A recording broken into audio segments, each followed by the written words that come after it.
5 things that'll make you a highly effective educator in the trades. Well, number 1 is be acutely aware that every student learns differently, different speeds and through different methods. And that's the reason we created the Accelerated Training Institute's online platform using video instruction.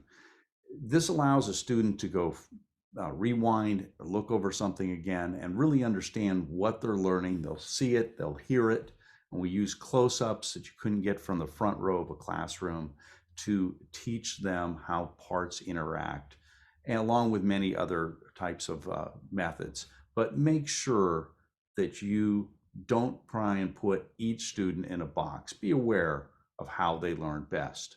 Number 2, not all kids should be college bound. This has been a real mess, and it has put many people into deep debt that they'll have for much of their lives.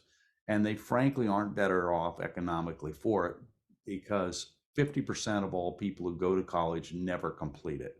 And when they do complete it, oftentimes that degree doesn't open the doors that they thought it would or bring them the money that they thought it would. So I wrote a book called The College Myth. It's at thecollegemyth.com, and we give it away for free as a download because I want people to understand why they should go to college or take an alternative path into the trades. Because not everybody should be college bound. Not everybody benefits from it the same way. And they've been indoctrinating kids from the age of kindergarten. Oh, you got to go to college to be successful. Well, those jobs are at high risk for being exported overseas, those knowledge worker jobs.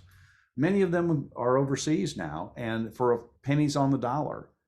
So trying to make sure that you invest in trade skills or other skills that will make sure that you can build a life and build an income to achieve what you desire.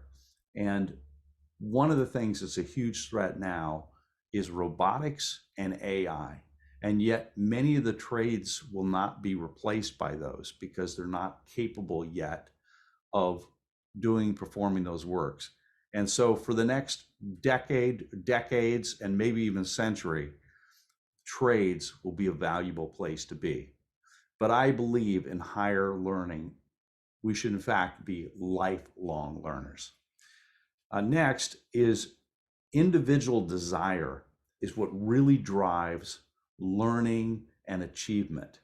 So when you're teaching, you need to connect the dots for the student, how what you're teaching is really going to benefit them and help them achieve their dreams.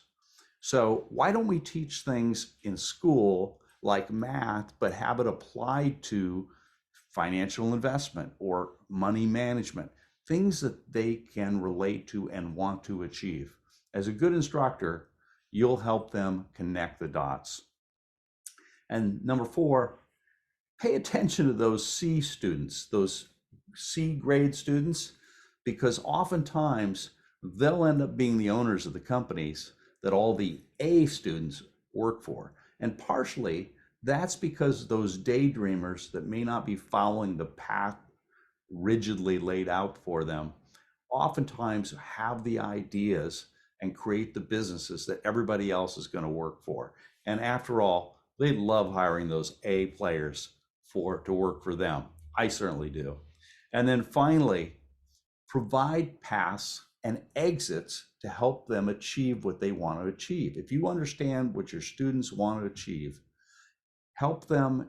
When I say provide a path or an exit, I mean, look at Steve Jobs or Mark Zuckerberg and others that saw an opportunity when they were in college and they exited from college. They exited from that higher learning. They had a better path to follow.